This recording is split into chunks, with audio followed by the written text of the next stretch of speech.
Sometimes after working through the clinical presentation and looking at x-rays, a patient may have just isolated arthritis in one aspect of their knee. This may, for the individual, provide an opportunity to consider a partial knee replacement. And really what a partial knee replacement allows a patient to have is correction of their arthritic symptoms in a more minimally invasive way. It's also an opportunity for patients to have a little bit more of a ligament sparing operation if in fact the arthritis is isolated and they are not requiring a total knee replacement. A partial knee replacement is where one portion of the knee, essentially the knee is three compartments, a medial, a lateral, and a patellofemoral or kneecap joint.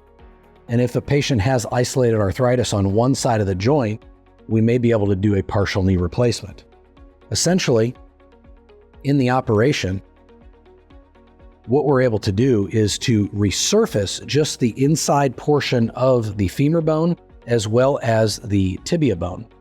A partial knee can be done on the medial side or it can be done on the lateral side, more commonly on the medial side. But with a resurfacing component on the medial femur and the medial tibia, then we're able to place a white plastic shim in between that replaces the cartilage. This is less mechanics than a total knee replacement. It also allows the preservation of all ligaments, including the ACL and the PCL, and allows a patient to have a little bit more of a minimally invasive procedure to restore their mechanics of their knee.